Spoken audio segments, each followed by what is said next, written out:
Welcome to USA Stories channel that we hope you will have fun with us. Enjoy watching. Here's an engaging and suspenseful introduction for your video story. It started with a creak, a small, almost unnoticeable sound in the dead of night. At first I thought I was imagining things, maybe the house settling or a gust of wind slipping through an open window. But as the nights went on, I kept hearing it, a faint, rhythmic creak like footsteps, but too soft to be human. I should have ignored it. But curiosity has a way of pulling you into places you don't belong. I had lived in this house for 3 years and I knew every inch of it, or at least I thought I did. It wasn't an old mansion or some eerie, abandoned property, just a regular home in a quiet neighborhood.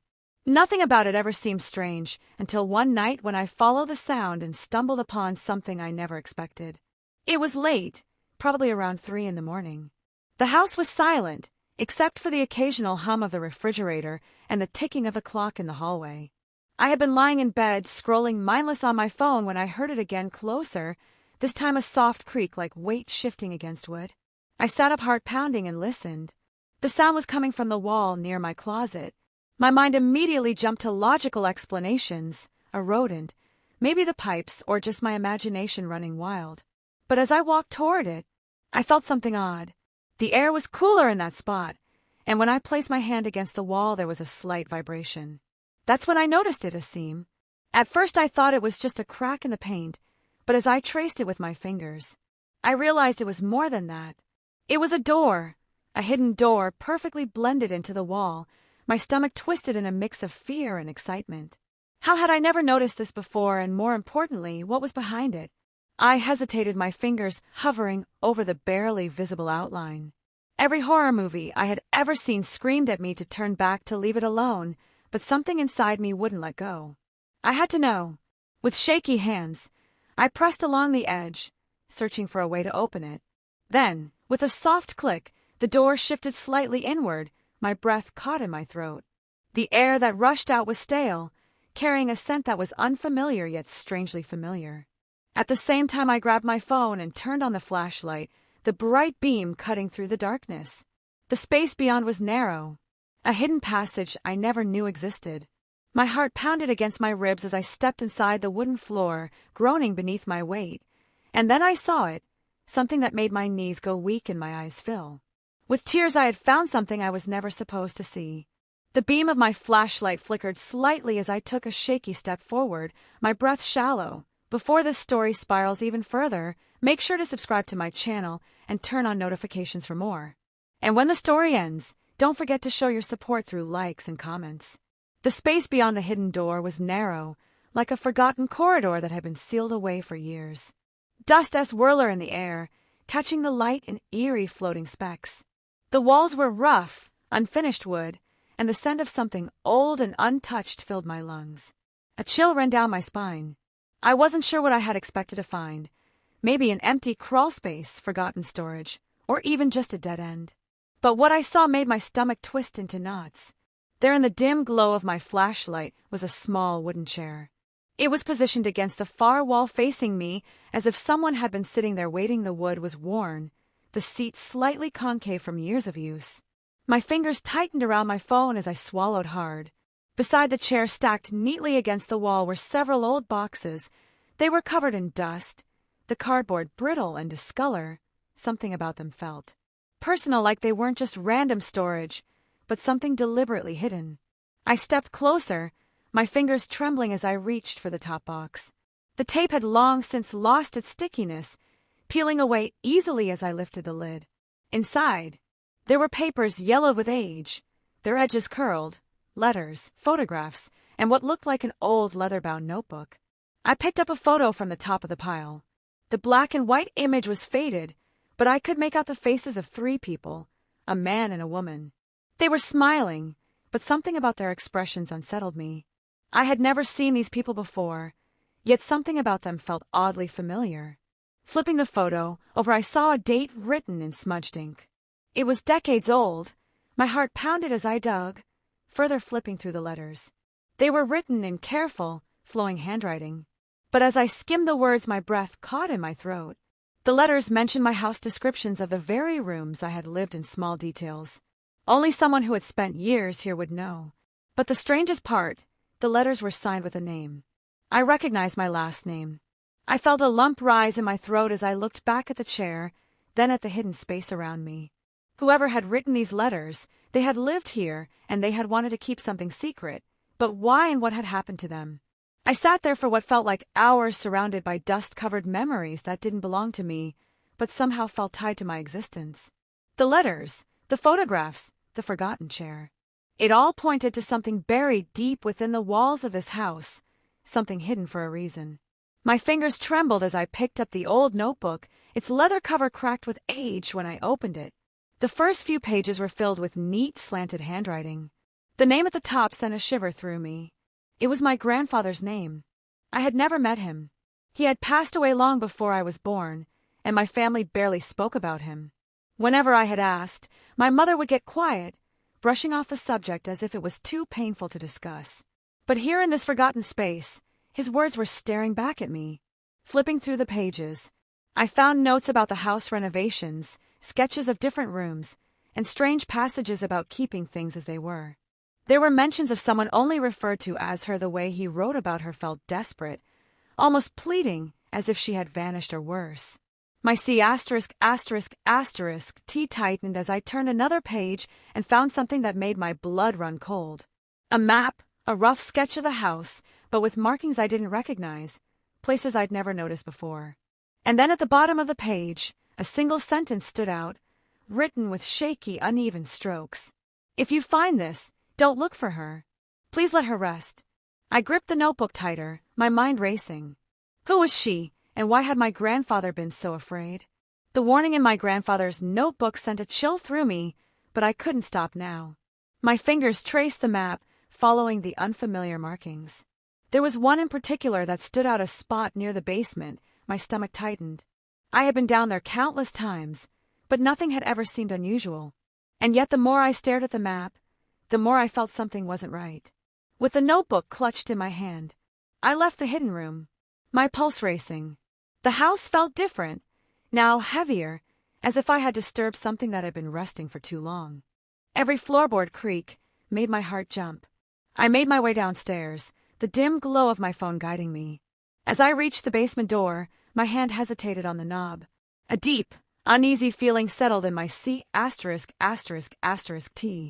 I pushed the door open, and the stale air rushed out to meet me.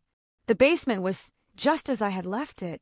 Boxes stacked against the walls, an old workbench covered in dust, but something felt off. The silence was too thick, as if the room itself was holding its breath. I glanced back at the notebook and followed the markings. My footsteps slow and deliberate, my flashlight passed over the concrete floor, stopping at the farthest corner. That's when I saw it, a faint outline in the wall, just like the hidden door in my room. I swallowed hard and stepped closer. My fingers brushed against the surface, feeling for a latch, a handle, anything. And then with a quiet click the wall shifted. A cold gust of air seeped out from the darkness beyond. My breath hitched. Something was waiting for me on the other side. The wall groaned as it shifted, revealing a narrow opening just wide enough for me to squeeze through. My flashlight flickered against the damp stone walls of the hidden passage. A shiver ran down my spine. The air smelled of earth and something faintly metallic like rust or blood. I didn't want to think about that. I hesitated for only a moment before stepping inside. The space was tight, forcing me to move carefully. As the floor sloped downward, my pulse pounded in my ears. Every instinct screamed at me to turn back, but something deeper, some strange pull, kept me moving forward. After what felt like an eternity, the passage opened into a small underground room.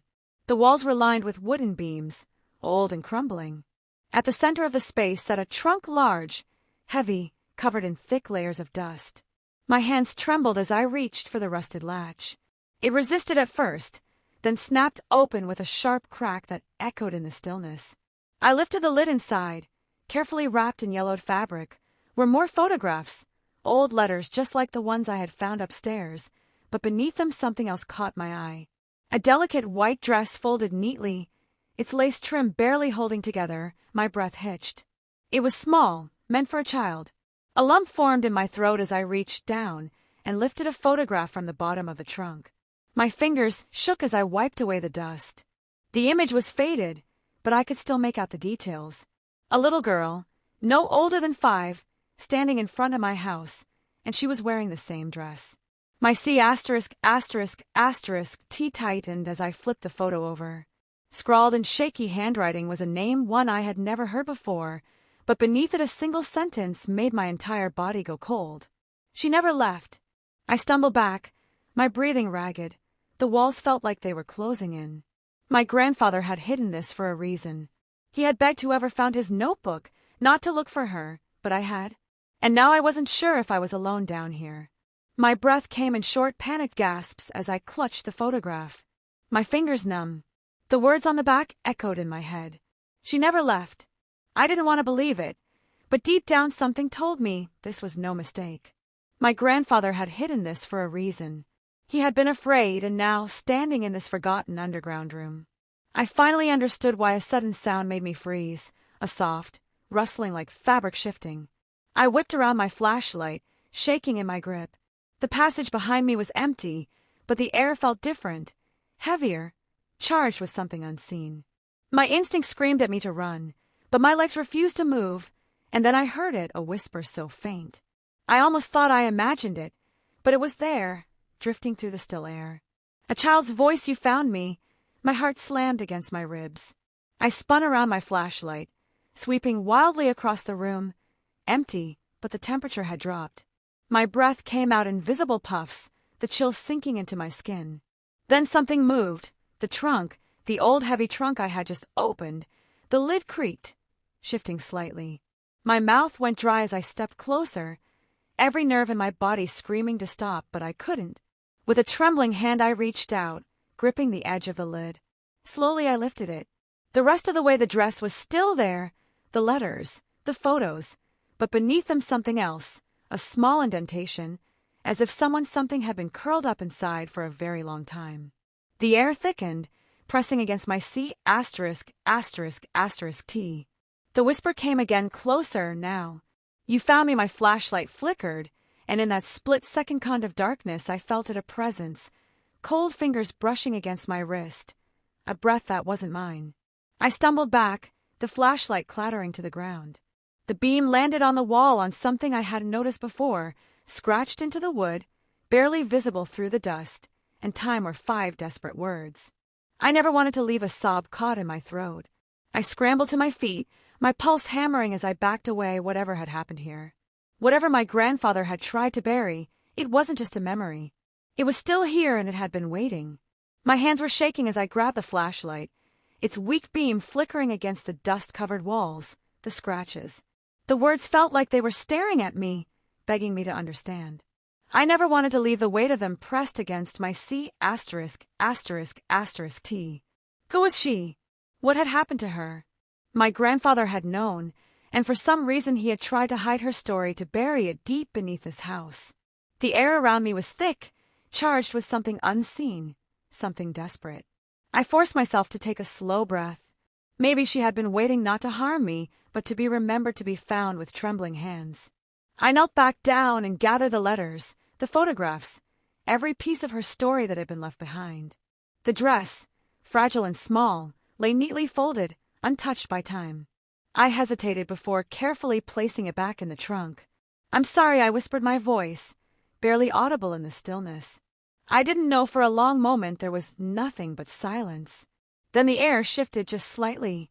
The cold that had wrapped around me slowly faded, as if something had let go. The heavy stillness in the room seemed to ease, and deep in my C*****T I felt it. Relief. I backed away, my footsteps, light, careful, respectful. I didn't need to know all the answers, not anymore. Whoever she was, whatever had happened, she had been hurt. And maybe that was enough. I climbed back through the passage, my heart still racing, but my mind oddly calm. As I stepped back into the basement, I turned one last time toward the hidden room, my flashlight casting a final glow over the open trunk. The shadows seemed softer now, the darkness not as heavy. I closed the wall behind me. The house felt different after that night, quieter, lighter, as if a weight had been lifted. A story finally told. I never spoke to my family about what I found. I didn't need to. Some secrets aren't meant to be uncovered for everyone, but sometimes they find the right person, someone willing to listen. And as I stood in my home, feeling the warmth slowly return, I knew one thing for sure: she had never left. But now maybe she could finally. If you enjoyed this suspenseful story and want to hear more, please make sure to like, subscribe, and hit the notification bell for more thrilling content.